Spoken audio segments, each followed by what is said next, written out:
Unidade 4, Ambiente e Sociedade. Aula 14.2, conteúdo: Evidências da evolução. Habilidade: identificar as evidências da evolução através do estudo dos fósseis, anatomia e bioquímica comparada. Muito bem, estamos de volta, né? Sejam bem-vindos alunos, bem-vindos professores a mais uma aula. E nessa unidade 4 a gente está dedicando exclusivamente ao estudo da evolução, não é? Que é uma área da biologia, um ramo que se preocupa em compreender as modificações que acontecem nos seres vivos ao longo do tempo. E no desafio, olha só, eu faço um convite para vocês observarem a imagem. E sendo você um pesquisador, e ao estudar um fóssil, né? Olha só, essa imagem que vocês estão vendo aí é de um fóssil.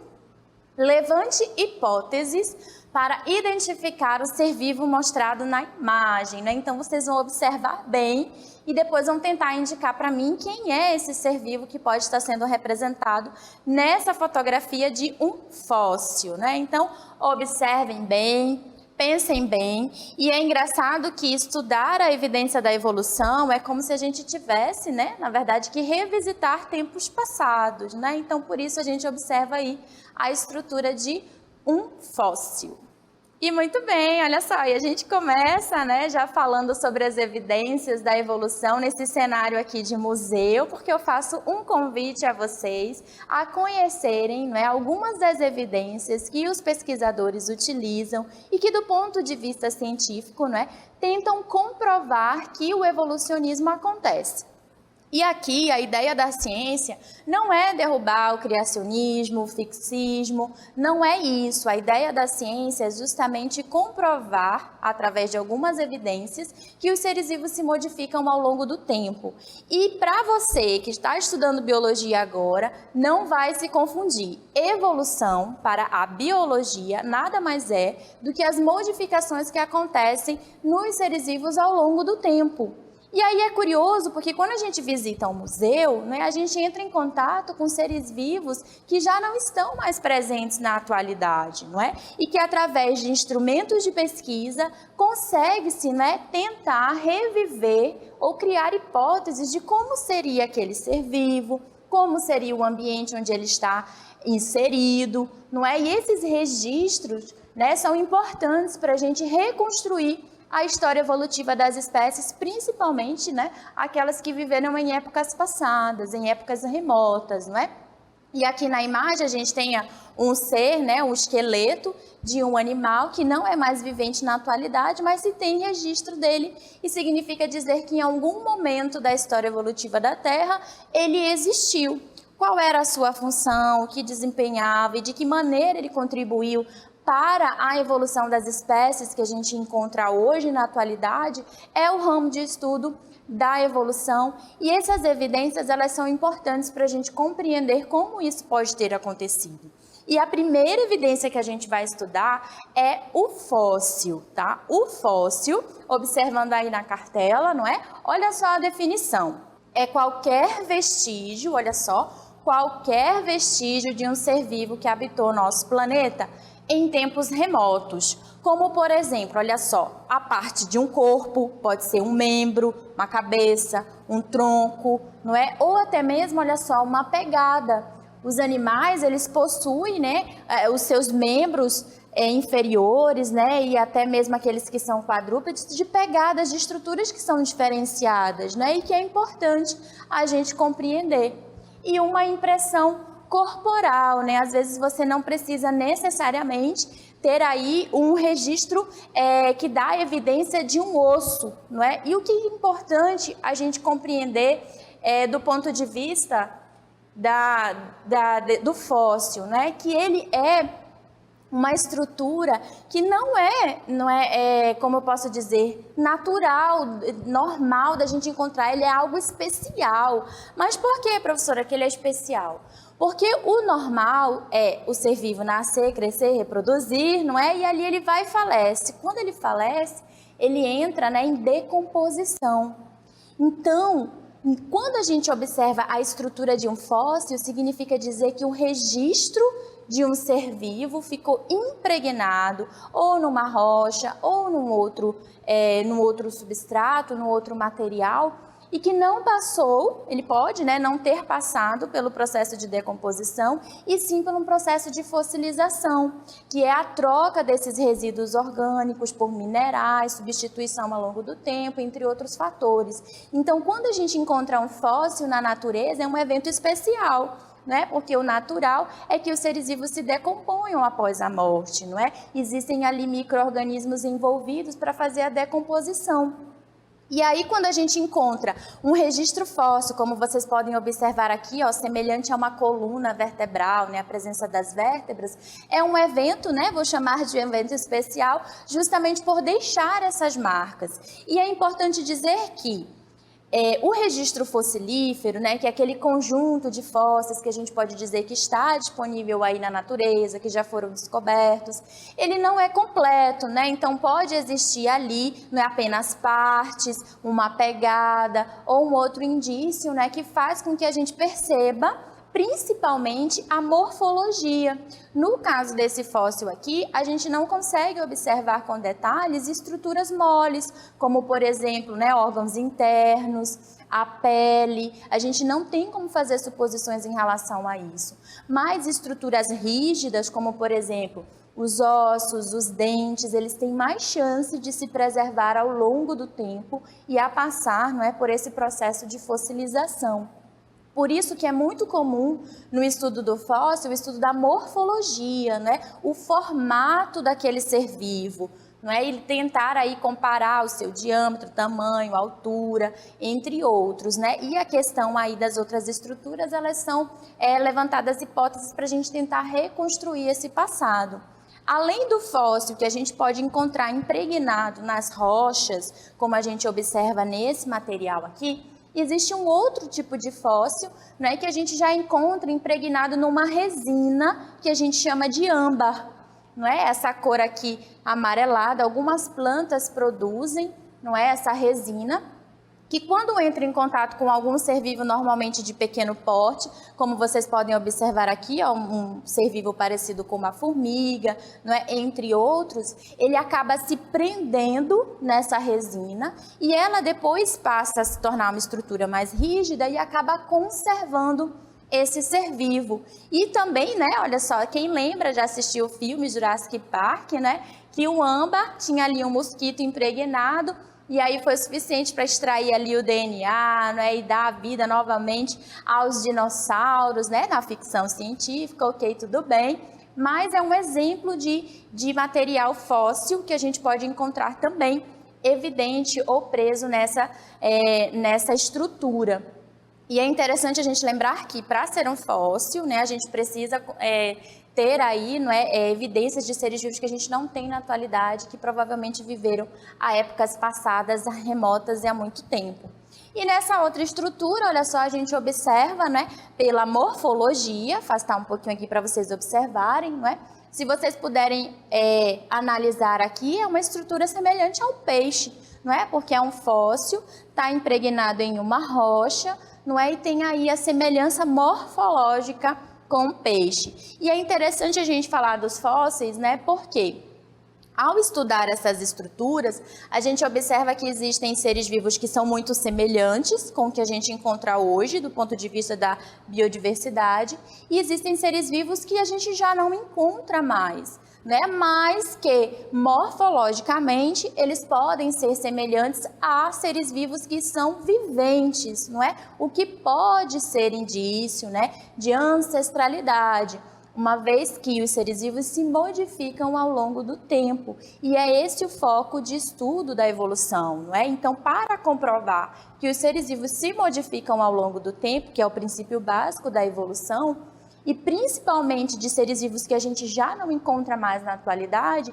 a gente precisa ir à busca de indícios, não é? É como se fosse realmente uma investigação. E um dos primeiros materiais a serem investigados, né, são os fósseis. E lembrando que o fóssil também pode ser encontrado em ambientes gelados, em geleiras, né, porque o gelo ele também conserva. Quando a gente coloca lá o nosso alimento na geladeira, é para conservar por mais tempo, não é? Então, estruturas moles, de corpo mole, até resíduos mesmo da digestão, podem ser estudados, né, com seres vivos que ficaram preservados no gelo.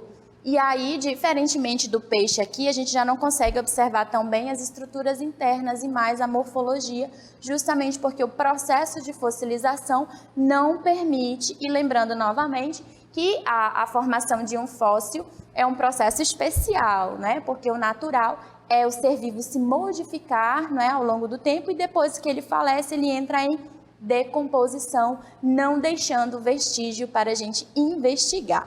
Tranquilo? E avançando aí, olha só, uma outra evidência que a gente estuda é a embriologia. E no caso da embriologia, olha só, nós temos a comparação entre embriões de diversos grupos. Exemplo, é difícil, olha só, distinguir embriões jovens, olha só, de peixes, sapos, tartarugas, pássaros e até mesmo de seres humanos, pois todos são pertencentes ao grupo dos vertebrados.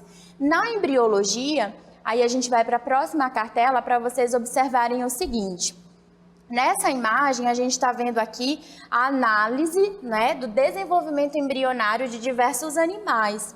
E em algumas estruturas, algumas imagens, você percebe estruturas semelhantes, né? Se é um animal vertebrado, a gente vai ter a presença da notocorda, não é? A morfologia de algumas estruturas são muito semelhantes, não é? O que nos diz que pode ser uma evidência de proximidade do ponto de vista evolutivo e relações de parentesco. Não significa dizer que o tubarão ele deu origem à salamandra, nem o lagarto, não é isso que acontece. É que quanto mais semelhante, mais parecido é esse desenvolvimento embrionário, é mais proximidade, né? Pode ter essas espécies, elas podem ter compartilhado um ancestral em comum.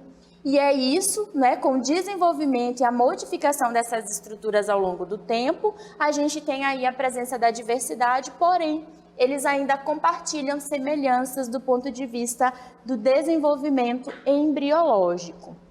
Avançando um pouquinho aí, nós temos uma outra evidência da evolução que é muito comum de ser cobrada, né, aí nos vestibulares, a galera que está aqui no terceiro ano, vai fazer aí o Enem, entre outros exames, não é? E essa questão que a gente vai falar agora, né, dessa análise, dessa anatomia comparada através da homologia e analogia, é muito cobrada, é muito comum. Então, vamos prestar bastante atenção para a gente não se confundir, tá bom? Vamos ver aí o que é homologia. Observa na cartela.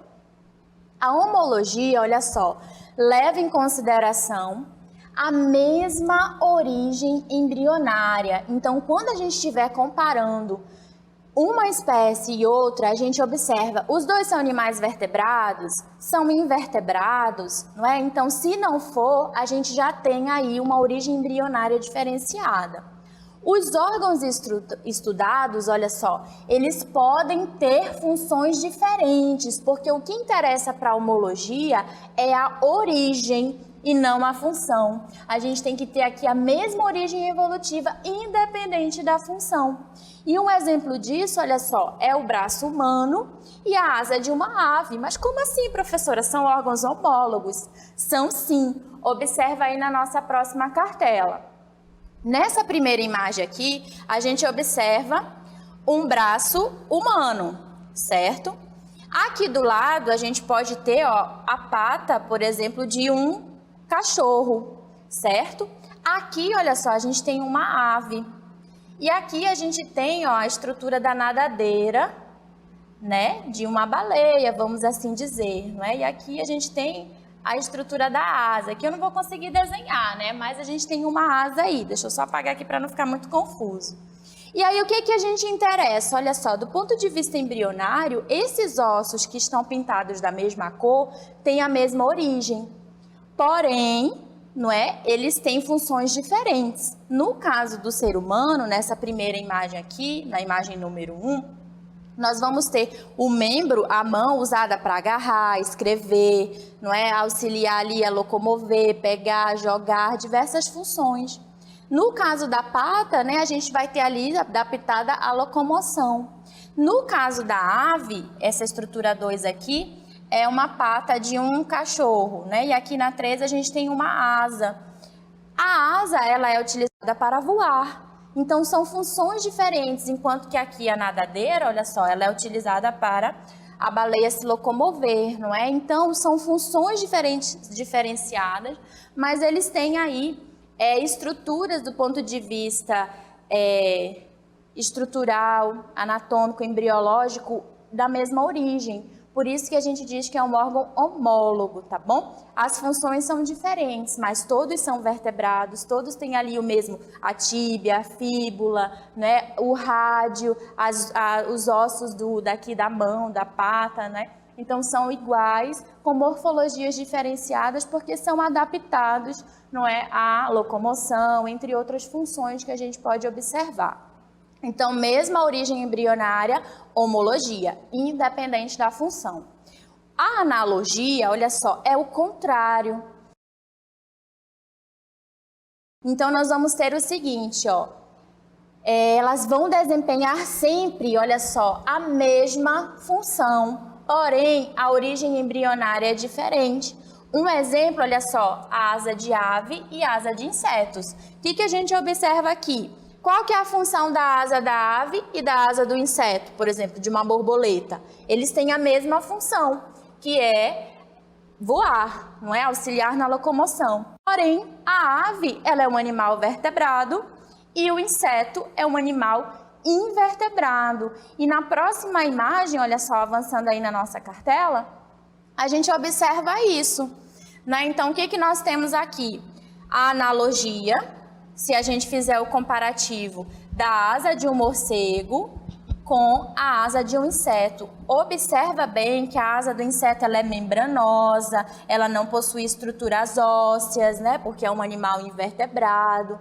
E aí, olha só, a função é a mesma, porém a origem embrionária é diferente. Então, isso é um exemplo de analogia. No caso, olha só, da homologia, a gente tem aqui a asa de uma ave e a asa de um morcego.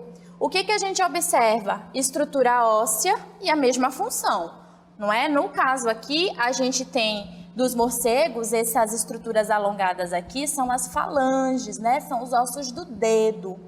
E essa membrana que tem entre um dedo e outro forma a estrutura da asa. No caso da ave, a gente também tem uma estrutura óssea, não é? São animais vertebrados com uma morfologia diferenciada, não é? Adaptada ao voo, e a gente tem a presença aí das penas no lugar dessa membrana, né? Então a gente tem aí as duas, na verdade as 3 estruturas aqui, elas são adaptadas ao voo. Porém, se nós compararmos a asa de um morcego, que é um animal vertebrado, com a asa de uma ave, nós vamos ter ali o que conhecemos como homologia. E no caso do comparativo entre a asa de um morcego e a asa de um inseto, ou a asa de uma ave e a asa de um inseto, nós vamos ter um exemplo de estrutura que nós conhecemos de análoga, tá bom? E por que é importante a gente entender esses conceitos de homologia e analogia? Porque eles estão intimamente relacionados, olha só, com outro conceito que a gente trabalha em evolução, que é o de irradiação adaptativa. O que é isso, professora? Agora está ficando confusa. Calma. No conceito de irradiação adaptativa, lembra só, irradiação. A gente está migrando, né? Está expandindo. E nessa irradiação significa dizer que os seres vivos se modificaram ao longo do tempo para ocupar, não é? Para ter aí características, evidências evolutivas para estar em diversas situações, em diversos ambientes. Então, quando a gente fala de irradiação adaptativa, nós estamos falando da diversidade que a gente tem dos seres vivos do ponto de vista de conquista de diversos ambientes, não é? Então, órgãos homólogos, eles estão relacionados à irradiação, uma vez que os membros numa espécie, como por exemplo a nossa, a espécie humana, está relacionada aí a pegar, agarrar, não é? A manusear. Mas esse mesmo membro, no caso do morcego, olha só, tem outra função, que é a de voar. Então, são conquistas evolutivas diferenciadas para espaços, ambientes diferenciados, que os seres vivos têm essas adaptações. Então, para essa diversidade, a gente tem aí o conceito de irradiação. No caso da convergência, a gente tem o contrário, olha só, a diversidade de seres vivos, elas convergem para a mesma função. E quem é que tem sempre a mesma função? Órgãos análogos, né? Apesar de terem origens embrionárias diferenciadas. Então, quando a gente compara a asa de uma borboleta e a asa de um morcego, a gente está falando de um exemplo de convergência, né? São seres vivos distintos, de grupos distintos, um é animal vertebrado, o outro é animal invertebrado, mas a aquisição dessa estrutura ao longo do tempo convergiu para a mesma função, que é a de voar.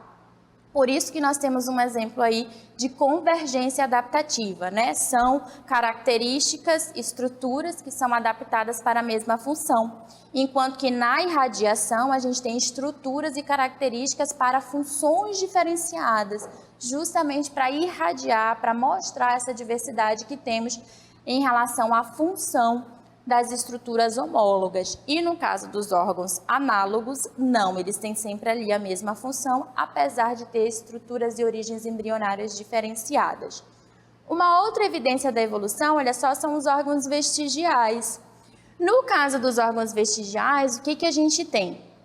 Estruturas, olha só, atrofiadas, sem função evidente no organismo. Isso acontece. Não é? Um exemplo disso, olha só, é a vértebra coccígea e a membrana nictitante, além do apêndice secal. Não é? Então, aqui na imagem, né, a gente pode verificar que existem estruturas ainda presentes no corpo dos seres vivos, né, que não apresentam função, né? Estão ali atrofiadas, sem função aparente, mas que provavelmente, ao longo do tempo, revisitando aí os ancestrais, não é? A ancestralidade pode ter tido aí uma função em antepassados, né? Então, um exemplo disso é aqui a vértebra coccígea, que fica no osso aqui da região da bacia, não é? Não tem função aparente, são vértebras fundidas, não é? E alguns casos, né, ela pode estar aí relacionada, então, ao desenvolvimento das vértebras caudais, né, mas nem todos os seres vivos, nem todos os animais vertebrados apresentam cauda, né, então, aqueles que não têm essa cauda, possuem aí, né, essa estrutura dessa vértebra, que são a estrutura óssea, fundida, né, atrofiada, sem uma função aparente. Um outro vestígio, olha só, é a membrana nictitante. A membrana nictitante, ela está presente como se fosse uma película nos olhos dos animais, não é? E aí, no caso da ave, quando ela fecha essa película aí, ela ainda continua enxergando, mas ela acaba protegendo. Isso a gente consegue evidenciar também no jacaré, por exemplo, ele está lá com o olho aberto, mas ele tem uma membrana. Essa membrana é a membrana nictitante, que tem função em alguns seres vivos e outras, no nosso caso, não tem. E se a gente olhar no cantinho do nosso olho, bem no cantinho, a gente tem uma membraninha ali, que é um resquício, né, dessa membrana nictitante, que com o passar do tempo aí, né, essa característica não está aí com uma maneira expressiva, né, a gente não tem uma função aparente para ela, no caso de nós seres humanos. E a gente tem também, olha só, uma outra estrutura que a gente considera como sem órgão vestigial, que não tem função aparente, é o apêndice cecal, também conhecido como apêndice vermiforme, que em alguns casos ele inflama devido à presença de bactérias, entre outros fatores, e aí é feita a retirada cirúrgica dessa estrutura para que a pessoa não tenha nenhum problema, não é? Acredita-se que ele tenha uma função para seres vivos que são herbívoros, né? No nosso caso, a nossa dieta ela é muito diversificada, não é exclusiva para vegetais e plantas, não é? Então, esse órgão, essa estrutura, ela não teria função aparente, ela não tem, tanto é que quando inflama é retirado, e aí, né, quando infecciona e tudo mais é retirado, e o indivíduo ele acaba não tendo nenhum prejuízo pela retirada desse órgão, tá bom? Então, são exemplos de estruturas que ao longo do tempo, não é, poderia ter tido aí uma função aparente, mas com o passar do desenvolvimento, das modificações que acontecem nos seres vivos, essas estruturas deixam de ter função, mas também são evidências da evolução e nos auxiliam, né, no comparativo aí anatômico de outras espécies, de outros seres vivos, a tentar explicar um pouco da função e de como ela pode ter tido importância em tempos passados. E uma outra característica, uma outra evidência da evolução é o que a gente chama de bioquímica, não é? E essa daí, olha só, do ponto de vista das pesquisas, né, é uma das queridinhas, e ela trabalha, olha só, com a comparação do material genético e as proteínas de diferentes espécies que podem, olha só, podem refletir as semelhanças e diferenças genéticas e revelar o parentesco entre elas. Professora, agora eu fiquei confusa. Olha só, todo ser vivo, ele tem a sua identidade guardada, sua identidade genética guardada no seu DNA. Então, nada melhor do que comparar DNA de espécies diferentes para verificar o quanto são diferentes, não é? Então, observa bem. Se você, ser humano, tem ali todo o seu DNA codificado e você compara esse mesmo material genético com outras espécies, você vai ver que para algumas existem semelhanças e para outras existem diferenças muito grandes, né? Na aula passada foi dito que nós somos primatas e que nós temos uma semelhança muito grande, de mais de 90%, se a gente for comparar o DNA de um chimpanzé e de um ser humano. Porém, somos espécies diferentes. Não significa dizer que o homem veio do macaco. Isso não ocorre, mas que com o passar do tempo, olha só, a gente pode ter tido um ancestral em comum. Não é? E as divergências, as modificações que ocorreram ao longo do tempo fizeram aí a origem, né, de dois grupos de seres vivos distintos, não é? Então, voltando aqui para a imagem, vamos recapitular o que é esse DNA. O DNA, ele é formado por uma cadeia de nucleotídeos, não é? E essa cadeia de nucleotídeos, ela é formada, na verdade, por bases nitrogenadas, que nós temos aí, ó, a guanina, adenina, citosina, timina, e aí, ó, é uma sequência, é um código, não é? E o que acontece? Como se trata de um DNA, ele é formado por duas cadeias, então a gente tem uma cadeia de um lado e outra do outro lado, que se complementam, e ele tem essa conformação aqui de dupla hélice, é como se depois ele girasse, certo? E aí a gente tem a estrutura do DNA, que é formado por uma sequência desses nucleotídeos. E esse nucleotídeo, gente, que é codificado. Então, quando a gente fala que vai codificar, fazer uma análise genética de um ser vivo, nós estamos falando em pegar o DNA dele e descobrir qual é a sequência dessas letrinhas, não é? Que são a sequência dessas bases nitrogenadas. E aí o que acontece? Existem estruturas, né, que são utilizadas para fazer essa comparação, porque a gente não vai comparar sempre todo o DNA, né, não é interessante. E uma das maneiras da gente descobrir as linhagens é estudando, não é, o citocromo C. O citocromo C é essa proteína que está relacionada, né, nos processos de obtenção de energia, na cadeia respiratória, lá na mitocôndria, naquela membrana interna, né? Então, revisitando aí conteúdos do primeiro ano. O que acontece? Ela é fundamental para a obtenção de energia no momento da respiração celular, a formação de ATP, não é? Então, o que acontece? Se um ser vivo, ele realiza a respiração aeróbica, né? Ou seja, ele inspira o oxigênio e libera para o organismo gás carbônico, ele precisa dessa proteína. E o que é legal? Ela só está presente na mitocôndria. E por que é interessante a mitocôndria? Porque a mitocôndria é uma organela que a gente só herda da mãe.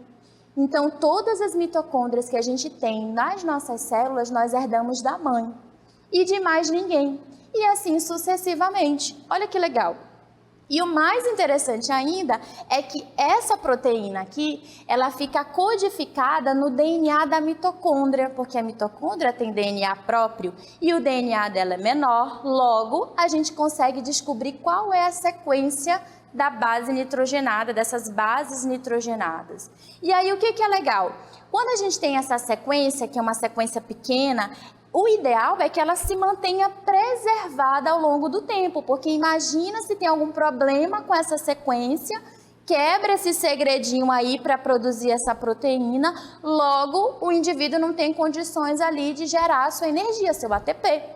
Não é? Então, espera-se, né, que ela tenha aí regiões conservadas e regiões que podem ter tido modificações. Então, quando a gente compara, lembra do DNA, aquela imagem, aquela sequência de bases nitrogenadas presentes na informação genética que codifica essa proteína, a gente pode comparar com indivíduos diferentes, não é? Então, quanto menos modificações acontecem entre essa sequência, mais a gente tem indício que aquelas espécies são próximas do ponto de vista evolutivo. E aquelas que a gente observa diferenças nesse código, a gente pode dizer, né, que estão mais distantes do ponto de vista evolutivo.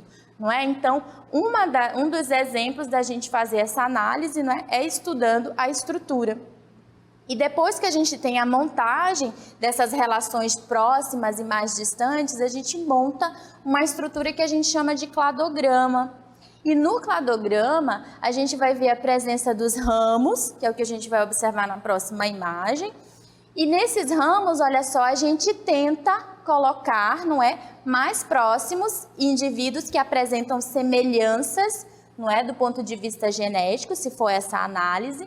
E aqueles indivíduos um pouco mais com diferenças acumuladas ao longo do tempo, né, a gente coloca aí como se eles estivessem mais distantes e as relações de parentesco a gente consegue representar graficamente numa estrutura que a gente chama de cladograma, que representa, né, a diversidade. Olha só, eles compartilham características em comum que provavelmente foram herdadas de algum ancestral que viveu algum tempo atrás. E conforme foi se acumulando as diferenças, né, as linhagens, mutações, entre outros fatores que acontecem, que interferem na evolução dos seres vivos ao longo do tempo, a gente tem a formação de linhagens e a aquisição de características diferenciadas, não é? Então, do ponto de vista da biologia, não vamos esquecer, a evolução estuda as modificações que acontecem nos seres vivos ao longo do tempo. Para isso, a gente utiliza como evidência os fósseis, é uma investigação mesmo, é procurar compreender como acontece essa relação, né? Então, a gente tem os fósseis, a anatomia comparada com analogia, homologia, a embriologia, e vimos também a questão, não é, da análise bioquímica, não é, de comparar principalmente ali a sequência de bases nitrogenadas que a gente observa no material genético das espécies, que é o DNA, para poder determinar semelhanças e diferenças e poder tentar compreender se as espécies elas são próximas ou distantes do ponto de vista evolutivo.